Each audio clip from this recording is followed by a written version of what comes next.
Восени 1906 року всю Німеччину вразила неймовірна історія. Один аферист захопив ціле місто під Берліном та вкрав його скарбниці. А все завдяки армійській формі та німецькому культу дисципліни.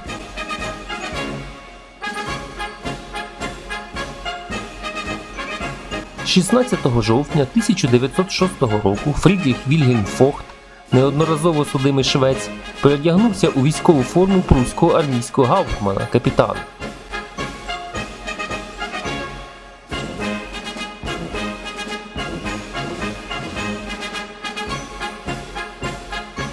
Біля казарми в західній частині Берліна Фохт зупинив невеликий загін гвардійців.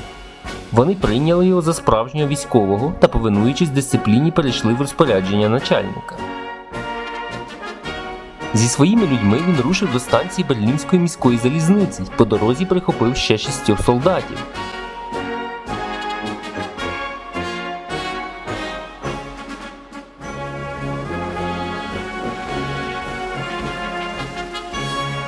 На станції він пригостив солдатів пивом і разом з ними сів на потяг до Кьопеніка, південно-східного міста-супутника Берліна. Після прибуття офіцер вручив кожному з 10 солдатів по марці на обід. Разом вони попрямували до ратуші, перекрили там всі входи й виходи, зайшли всередину, і Фохт заявив, що бургомістер Георг Лангерханс арештований і буде відправлений під конвоєм в Берлін.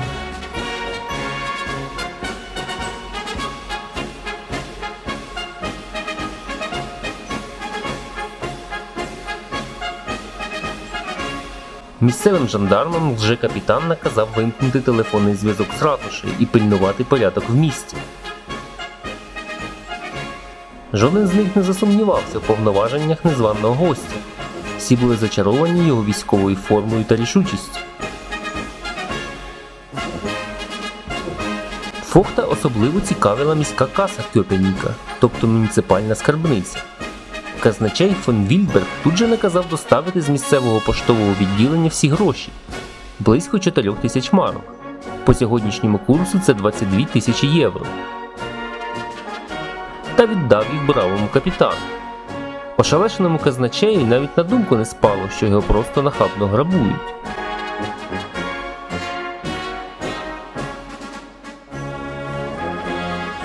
Фохт взяв чесне слово з бургомістра та Вільберга, що вони не втечуть по дорозі, і відправив їх кінними екіпажами до Берліну.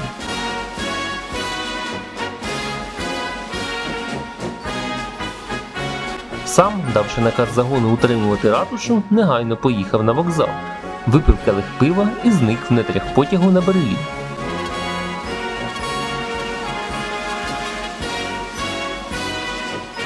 Як же цей аферист досяг такого рівня спритності, що пошив в дурність кількох поважних людей?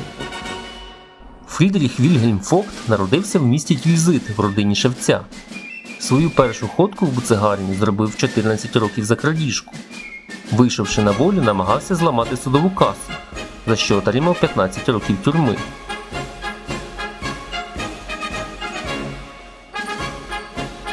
Після звільнення Фогт чесно хотів зав'язати з криміналом і навіть влаштувався робітником на взуттєву фабрику біля Берліна. Але тяга до легких грошей не давала рецидивісту спокою. Тим більше, що він проживав в столичному окрузі нелегально і в будь-який момент міг бути видворений геть. Почувши, що в ратуші Кьопеніка стоїть сейф з 2 мільйонами марок, Фогт почав планувати свою аферу. Купив у лахмітника частинами повний комплект форми німецького армійського капітана та пішов на справу.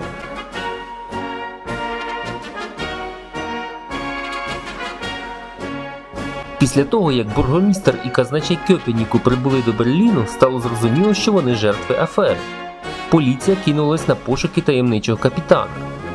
Фогт тим часом зняв форму і затаївся. Але його здав колишній співкамерник, з яким злодій попередньо обговорював свій план. За 10 днів після пограбування міфічного капітана арештували в одному з кафе. За незаконне носіння військової форми, злочин проти громадського порядку, незаконне позбавлення волі, шахрайство і підробку документів Фогт отримав лише 4 роки в'язниці. Але він вже став справжньою зіркою, про що вчора безвісного невдаху говорили на кожному кроці. Самого кайзера Вільгельма II ця історія дуже повеселила. Ось що значить дисципліна. Жодна нація світу не зможе нас всьому обійти, пихато сказав він. І в 1908 році помилував капітана з Кьопеніка. На волі Фогт купався у променях слави. Він їздив турне по Європі та Америці, розповідав всі деталі своєї історії, роздавав автографи, видав книгою свою автобіографію і навіть на прохання шанувальників записав свій голос на грамофон. Meine Damen und Herren, wenn ich heute nicht in Person, sondern durch meine Stimme zu Ihnen spreche, so glaube ich mich zunächst dazu verpflichtet, mir die vielen Beweise, die Sie während des letzten schweren Lebens mir in dieser oder jener Form bekundet haben, meinen tiefgefühltesten Dank auszusprechen. Але новоявлений народний герой вже скоро отримав громадянство сусіднього Люксембургу та поїхав жити туди. Він помер там в 1922 році, хворий та збіднілий через інфляцію. Катастрофа світової війни затьмарила славу капітана з Кьопеніка.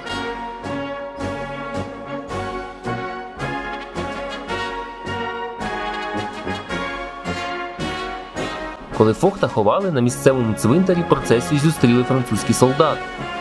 Дізнавшись, що помер якийсь капітан з Кьопеніка, вони прийняли це звання за чисту монету та віддали йому військові почесті.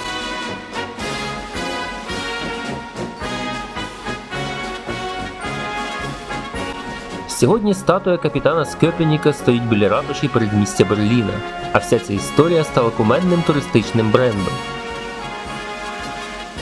Але є в ній і своя темна сторона. Відданість німців бездумній дисципліні зіграє з ними злий жарт, бо замість капітана з Кьопеніка до Німеччини прийде австрійський єфрейтор, і всі йому підкоряться.